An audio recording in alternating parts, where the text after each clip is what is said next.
जय शिव परमात्मा की। मुरली है 29/7/2012।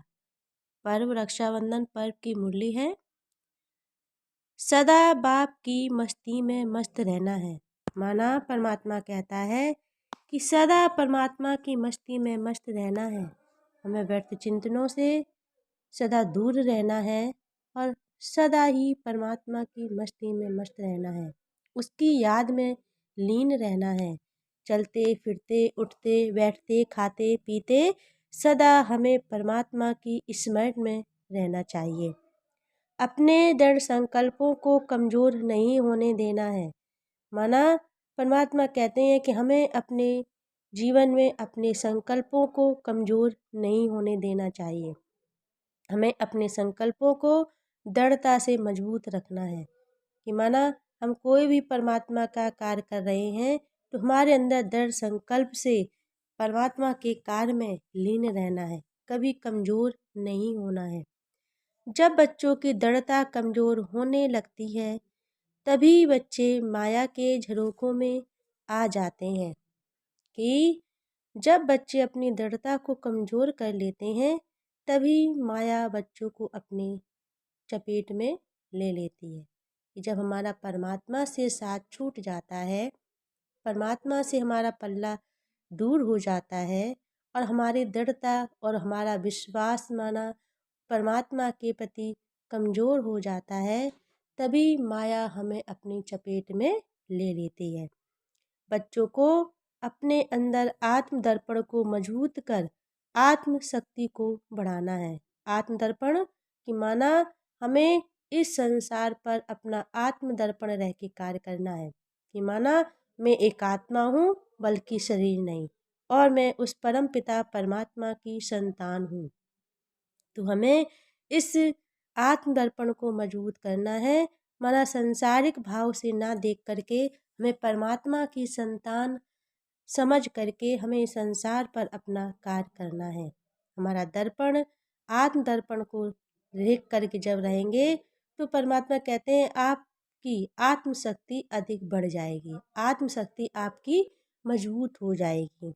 इस प्रकार से आत्मशक्ति के मजबूत होने पर आत्मशक्ति अपनी शक्तियों को प्राप्त करती है। कहते हैं कि जब हमारे अंदर आत्मशक्ति मजबूत हो जाती है, हमारे अंदर आत्मशक्ति का पावर अधिक बढ़ जाता है, तो परमात्मा कहते हैं आपकी जो शक्तियाँ बिखर चुकी हैं, जो आपकी शक्ति क्षीण हो चुकी है, उसके माध्यम से आपकी आत्मशक्ति बढ़ती जाएगी और अन्य शक्तियों को भी आप प्राप्त कर सकते हो।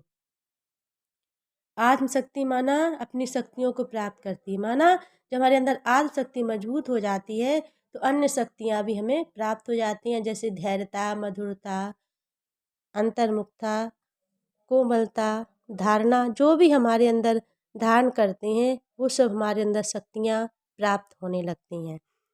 जब बच्चों को आत्मशक्ति प्राप्त करने का समय आता है, उस समय किन्हीं परिस्थितियों द्वारा भूल भुलैया के खेलों में आ जाया करते हैं। कहते हैं कि जब हमारे अंदर आसक्ति प्राप्त करने का समय आता है तो कहते हैं उन समय हम अपनी परिस्थितियाँ आ जाती हैं, उस भूल भुलैया के खेलों में हम फंस जाते हैं। तो परमात्मा ने कहा है कि कभी भी कोई परिस्थिति आने पर हमें उस परिस्थिति में अपनी स्थिति को नहीं भूलना चाहिए।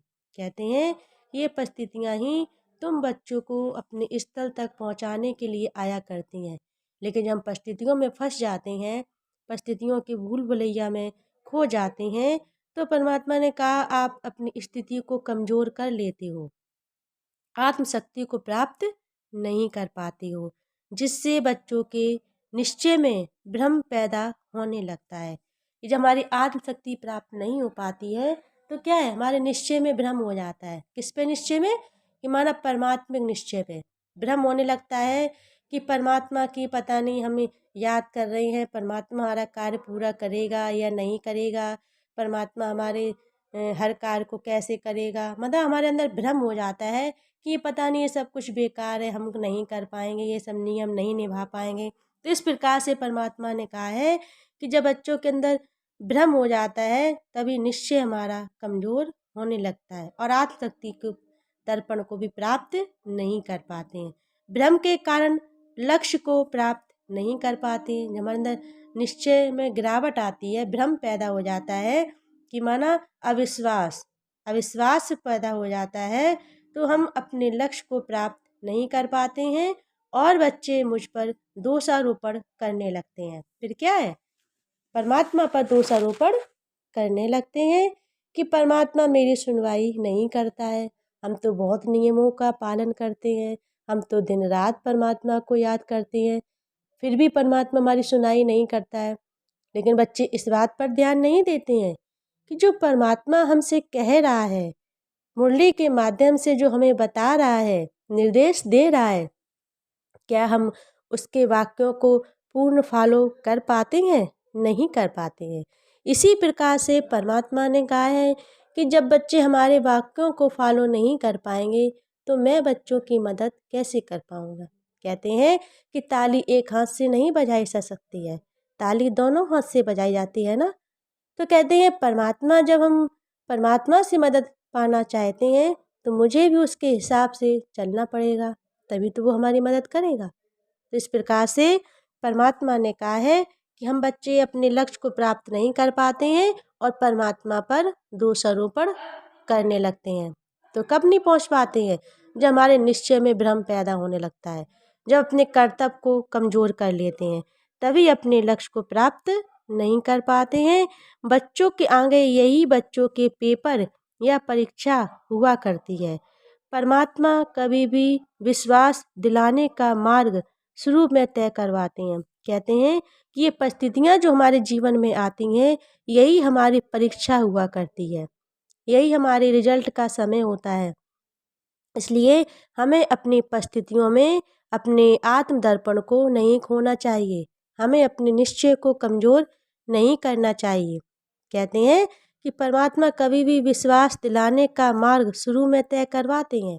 कि जैसे नहीं, बच्चा लौकिक में जब बच्चा चलना सीखता है तो माँ बाप की उंगली पकड़ के चलता है। माँ बाप का बच्चों पर ध्यान रहता है कि कहीं मेरे बच्चे गिर ना जाएं। पूरा ध्यान रखते हैं, खाने का भी ध्यान रखते हैं, हर चीज़ का ध्यान रखते हैं, समय समय पर उनकी व्यवस्थाओं को पूरा करते हैं। लेकिन जब बच्चे बड़े हो जाते हैं तो माँ बाप कहते हैं कि अब तो बच्चे बड़े हो गए, अब तो अपना ख्याल खुद ही रख सकते हैं, तो उन पर ध्यान इतना नहीं रहता है। इसी प्रकार से परमात्मा की हम सभी संतान हैं, तो परमात्मा हम पर भी, जब हम शुरू में भगवान की याद करते हैं तो परमात्मा हमारी हर समय देख रेख रखता है। इसी प्रकार से हमारी पालना करता है कि कहीं बच्चों के कहीं कमज़ोर ना हो जाएं, कहीं बच्चों के अंदर कुछ गिरावट ना आ जाए, तो परमात्मा हम पर ध्यान रहता है, तो हमारी लगन अधिक रहती है। और जब परमात्मा हमारे विश्वास को जब देखने लगता है कि देखिए अब बच्चे बड़े हो गए हैं, हमारे सामने दिक्कत परेशानियाँ आती हैं, परीक्षा के रूप में आती हैं, तो परमात्मा फिर ढीली रस्सी कर देता है कि अब बच्चे अपने समझदार हो गए हैं, अब बच्चे अपना ध्यान खुद कर सकते हैं, बच्चे अपनी पालना खुद कर सकते हैं, खुद अपनी स्थिति को बना सकते हैं। तो जो ही परमात्मा का साथ छूटता है, तो ही परमात्मा कहते हैं कि बच्चे अपने स्थल को छोड़ देते हैं। लेकिन नहीं, हमें अपने स्थल को छोड़ना नहीं चाहिए, सदा परमात्मा की मस्ती में मस्त रहना चाहिए और सदा परमात्मा पर विश्वास रखना चाहिए।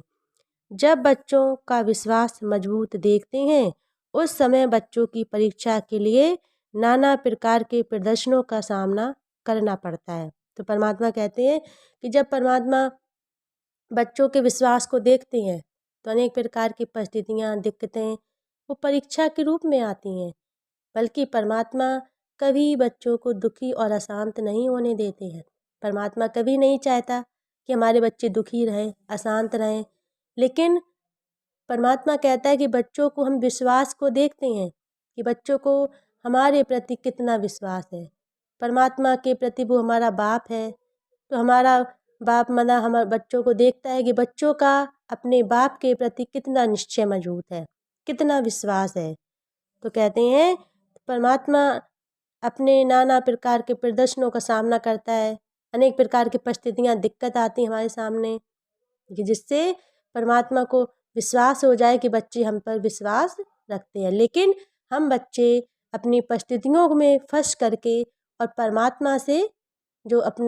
परमात्मा से संबंध जोड़ा है, उसके विश्वास को हम तोड़ देते हैं। तो यही बच्चों के दुखों का कारण होता है। इतनी आसानी से यदि हम अपना भेद बच्चों को बता दें तो समय का चक्र कैसे चलेगा। परमात्मा ने कहा यदि हम अपना भेद बच्चों को बता दें तो समय का चक्र जो है वो कैसे चलेगा। जो समय है, परमात्मा तो सब कुछ जानता है, लेकिन हम बच्चे कुछ नहीं जानते हैं। इसलिए समय को देखते हुए बच्चों को आत्मविश्वास का परिचय समाज में लाना चाहिए। कहते हैं कि समय को ध्यान में रख करके, कहते आज जो समय है वो कल नहीं रहेगा, कल जो है वो परसों नहीं रहेगा। इसलिए हम बच्चों को अपने समय का अधिक ध्यान रखना है। बच्चों में जब जब अभिमान उत्पन्न होता है तब तब बच्चे अपनी सफलताओं को छोड़ देते हैं। कहते हैं कि जब बच्चे कुछ विश्वास पात्र बन जाते हैं, जब बच्चे कुछ अपने आप में सीख जाते हैं, योग बन जाते हैं, तो उन्हें क्या है, अभिमान आ जाता है कि अब तो हम बहुत कुछ हो गए हैं, अब तो हम इतनी योग्यता को प्राप्त कर लिया है। लेकिन परमात्मा ने कहा जब जब अभिमान आता है तभी बच्चों अपनी सफलताओं को छोड़ देते हैं। कि माना जब उन्हें अभिमान आ जाता है तो उन्हें जो प्राप्त करना होता है उसे भूल जाते हैं और अभिमान बस अपने स्थल को छोड़ देते हैं। क्योंकि बच्चों का अभिमान ही मुझसे दूर करता है और उसी अभिमान को तोड़ाने के लिए मुझे इस पृथ्वी पर आना पड़ता है। कहते हैं कि बच्चों को अभिमान ही परमात्मा से दूर करता है, क्योंकि अभिमान परमात्मा का महाशत्रु होता है और अभिमान परमात्मा को अच्छा नहीं लगता है। जब बच्चे अभिमान बस इस संसार पर आकर के अभिमान बस अपने लक्ष्य को छोड़ देते हैं, अपने आदर्श को भूल जाते हैं, तब तब परमात्मा को इस संसार पर अवतरित होना पड़ता है। बच्चों के अभिमान को दूर करने के लिए, बच्चों के आत्म दर्पण को जगाने के लिए, बच्चों को अपने स्थल को दिखाने के लिए परमात्मा को इस पृथ्वी पर अवतरित होना पड़ता है। तो परमात्मा कहता है बच्चों को अपने कर्म पर अधिक ध्यान देना चाहिए। ना कोई दूर है ना कोई नज़दीक है। कहते हैं कि परमात्मा से ना तो कोई दूर है ना तो कोई नज़दीक है, अभिमान बस दूर व नज़दीक हो जाते हैं। कि जब बच्चों का अभिमान आता है तो परमात्मा से दूर हो जाते हैं, और जब बच्चे अभिमान को त्याग करके अपनी परमात्मा की लीनता में लीन हो जाते हैं तो परमात्मा कहते हैं वो बच्चे हमारे नज़दीक हो जाते हैं। परमात्मा से ना कोई दूर है ना कोई नज़दीक है। इसलिए परमात्मा ने कहा है कि अभिमान हम बच्चों को नहीं करना चाहिए, और मेरी पहचान अभिमान को नष्ट कर जब मुझ में लीन हो जाते हैं तभी मैं बच्चों के नज़दीक हो जाता हूँ। तो कहते हैं परमात्मा कि जब बच्चे अपने मुझ में लीन हो जाते हैं और अभिमान को छोड़ देते हैं, अभिमान को नष्ट कर देते हैं और मुझ में लीन हो जाते हैं, तभी मैं बच्चों के नज़दीक हो जाता हूँ, और ऐसे बच्चों को ही मेरा आदर्श प्राप्त होता है। जो बच्चे अभिमान को नष्ट करके परमात्मिक ज्योति में लीन हो जाते हैं तो वह परमात्मा कहता है कि हमारे आदर्श को ही प्राप्त कर पाते हैं। तो वही बच्चे अपने आदर्श को प्राप्त कर पाते हैं। और जो अभिमान के वश होते हैं तो परमात्मा ने कहा है कि अभिमान ही हमारा महाशत्रु है। हमें अपना सेवक भी मानने में संतुष्टि नहीं होती है। जो बच्चे अभिमान को त्याग कर मेरी शरण में आते हैं तभी मैं बच्चों को मन इच्छुक फल प्राप्त कराता हूँ। माना परमात्मा ने कहा है जो बच्चे अभिमान को त्याग करके मेरी शरण में आते हैं तो बच्चे जो मन इच्छुक फल करते हैं, जो मन में इच्छा उत्पन्न करते हैं, तो परमात्मा उसे पूर्ण करता है। और जब बच्चे अभिमानवश अपने अभिमान को त्याग नहीं कर पाते हैं, अभिमानवश मेरे करीब आते हैं, तो मैं उन बच्चों को मन इच्छुक फल प्राप्त नहीं कराता हूँ। इसलिए परमात्मा ने कहा है कि हमें किसी प्रकार का अभिमान हमारे अंदर नहीं होना चाहिए। प्रश्न है, भक्त के वश भगवान कब होता है? भगवान ने प्रश्न किया है कि भक्त के वश भगवान कब होता है? उत्तर है जब वो अपने अपमान को भी अपना सम्मान समझता है और मेरे सम्मान के लिए हर अपमान सहने के लिए तैयार रहता है। परमात्मा ने कहा है कि भक्त के वश भगवान कब होता है? भक्त का अर्थ होता है जो भावनाओं पे कुर्बान हो जाए। तो परमात्मा ने कहा जो भक्त अपमान को भी अपना सम्मान समझता है कि माना कहीं भी उसका अपमान भी हो जाता है, उससे कोई गलत भी बोल देता है, तो यदि परमात्मा का सम्मान समझ करके हर अपमान को सहन करने की क्षमता रखता है, तो कहते हैं कि वही बच्चे परमात्मा के करीब होते हैं, वही भक्त के वश में भगवान होते हैं। तो वही कहते हैं कि भक्त भगवान के वश कब होता है? तो परमात्मा ने कहा जो बच्चे अपमान को सहन करते हैं। तो इसीलिए हमें अपने जीवन में अपने परमात्मा के विश्वास को कमज़ोर नहीं होने देना है, उस पर संपूर्ण विश्वास रखना है। कोई भी परिस्थिति दिक्कत आती है तो हमें परमात्मा पर संपूर्ण लीन रहना है, बल्कि उसके विश्वास को कमज़ोर नहीं होने देना है।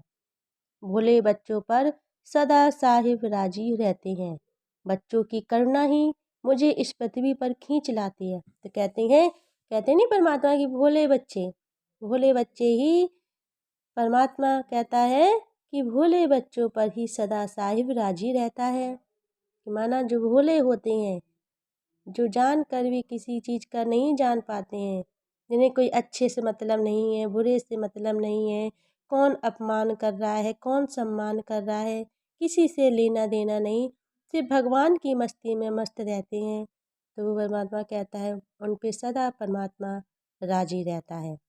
और बच्चों की करुणा जिस प्रकार से परमात्मा के प्रति होती है, उसी प्रकार से परमात्मा को इस पृथ्वी पर आना पड़ता है, जिसका फर्ज अदा करने के लिए मुझे इस पृथ्वी पर आना पड़ता है। प्रश्न है सृष्टि चक्र में बच्चों का स्थान ऊंचा और नीचा क्यों होता है? उत्तर है जब बच्चे अपनी दृढ़ता को जिस अनुसार से निभा पाते हैं, उसी अनुसार से मैं इस पृथ्वी पर ऊंच और नीच पद को प्राप्त करते हैं। कि माना बच्चे जब अपनी दृढ़ता को कमज़ोर कर लेते हैं, तो परमात्मा ने कहा है ऊंच नीच को पद को प्राप्त कब कर पाते हैं? कर्म के अनुसार से, दृढ़ता के अनुसार से।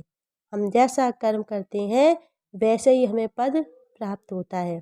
कहते हैं जिस प्रकार से हमारे प्रति परमात्मा के प्रति दृढ़ता होगी, परमात्मा के प्रति हमारा विश्वास होगा, जिस प्रकार से हमारी तपस्या होगी, जिस प्रकार से हमारे नियम और मर्यादाएं होंगी, तो परमात्मा कहते हैं उसी प्रकार से आप ऊंच और नीच पद को प्राप्त कर पाते हो। बच्चे अपने कर्म के अनुसार से गरीब व अमीर हुआ करते हैं। कहते नहीं है कि एक वो गरीब व्यक्ति है, एक अमीर व्यक्ति है, तो परमात्मा ने कहा गरीब और अमीर कब बनते हैं? अपने कर्म के अनुसार से। हम अच्छे कर्म करते हैं तो हमें अच्छे घराने में जन्म लेने का अधिकार प्राप्त होता है, जिससे हमारे जीवन सुख और शांति से व्यतीतमान होता है। और बुरे कर्म करने से दुखी दरिद्र असहाय परिवार में जन्म लेने का अधिकार प्राप्त होता है, जिससे हमारा जीवन दुखमयी और कष्टों से घिरा हुआ होता है। तो इस प्रकार से परमात्मा ने कहा है कि बच्चे अपने कर्म के द्वारा ही अमीर और गरीब हुआ करते हैं। परमात्मा कभी किसी को दुख नहीं देता है, वो भी कर्म के अनुसार से बच्चों की मदद किया करता है। फिर भी बच्चे मुझ पर दोषारोपण किया करते हैं, जबकि मैं बच्चों को इस पृथ्वी पर निर्बंधन छोड़ता हूँ। परमात्मा ने क्या कहा? मैं बच्चों को निर्बंधन छोड़ता हूँ, किसी प्रकार का बंधन नहीं है। सिर्फ परमात्मा ने कर्म का देन लेन रखा है कि बच्चे जैसा ही कर्म करेंगे उनको वैसा ही फल प्राप्त होगा। लेकिन बच्चे मुझ पर दोषारोपण करने में तनिक भी देर नहीं लगाते हैं। परमात्मा ने कहा मैं बच्चों को निर्बंधन छोड़ता हूँ, फिर भी मुझ पर दोषारोपण करते हैं। तो कहते परमात्मा का क्या दोष है? परमात्मा तो बच्चों को पूरा अधिकार देते हैं, लेकिन फिर भी बच्चे अपने अधिकार को निभा नहीं पाते हैं। इसलिए बच्चे चाहे तो अपने आप को सुख दे सकते हैं और अपने कर्मों के द्वारा दुख को प्राप्त कर सकते हैं। परमात्मा ने कहा कि चाहे अपने आप को सुख दो, चाहे दुख दो, अपने आप के कर्म के अनुसार से तो प्राप्त करोगे। आप जैसा कर्म करोगे तो आपको वैसा ही तो फल प्राप्त होगा। फिर हम परमात्मा पर दोषारोपण क्यों करते हैं कि बाप हमारी सुनवाई नहीं करता है, बाप हमारी मदद नहीं करता है, परमात्मा ने आज हमें इस हालत में छोड़ दिया। इस प्रकार से सदा ध्यान रखना चाहिए हमारे सभी भाई बहनों को कि हमें परमात्मा पर कभी दोषारोपण नहीं करना चाहिए। हमें अपने कर्म का ध्यान रखना चाहिए कि अपने कर्मों को हम जैसा करेंगे वैसे ही हम फल प्राप्त करेंगे। हम किसी को दुख देंगे तो हमें दुख ही प्राप्त होगा। कहते हैं हम बीज हम बोएंगे बबूल के तो आम कहाँ से आएंगे।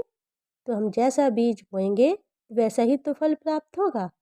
इस प्रकार से हम आम का बीज बोएंगे तो आम का पौधा लगेगा, आम का फल प्राप्त होगा। और जिस प्रकार से बीज बोएंगे उसी प्रकार से हमें फल प्राप्त होगा। इसी प्रकार से परमात्मा कहता है कि हम अपने कर्मों पर विशेष ध्यान देंगे। हम जैसा कर्म करेंगे वैसे ही हमें फल प्राप्त होगा। उसी प्रकार से हमें सुख और दुख की प्राप्ति होगी। इसलिए हमें अपने कर्मों पर अधिक ध्यान देना है, बल्कि परमात्मा पर दोषारोपण नहीं करना है। मेरी स्मरणीय द्वारा अपने किए हुए अपराधों से मुक्ति पाने के लिए ही मेरी स्मरणीय किया करते हैं कि बच्चे परमात्मा को स्मरण करते हैं, परमात्मा को याद करते हैं। बच्चे अपने अपराधों से मुक्त होने के लिए ही करते हैं, बल्कि परमात्मा को प्राप्त करने के लिए नहीं करते हैं, जिससे अपने अपराधों से मुक्त हो जाएं। माना परमात्मा को याद करते हैं अपने अपराधों से मुक्त होने के लिए, अपने संस्कारों से मुक्त होने के लिए।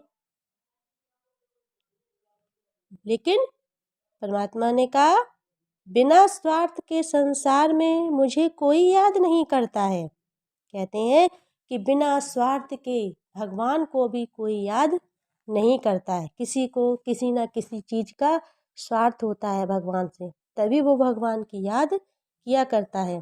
चाहे मानव हो व देवता हो व दानव हो व राक्षस हो, कोई भी हो। परमात्मा ने कहा हो चाहे मानव हो, चाहे देवता हो, चाहे राक्षस हो, कोई भी हो, परमात्मा को बिना स्वार्थ के कोई नहीं याद करता है। सभी अपने अपने स्वार्थ के लिए मेरी स्मरणीय में लीन रहते हैं। लेकिन मैं हर बच्चे को की हुई तपस्या का फल सदा देते रहते हैं। कि माना परमात्मा ने कहा है कि जो तपस्या करता है, परमात्मा को याद करता है, तो मैं उसका फल उसे प्राप्त करवाता हूँ।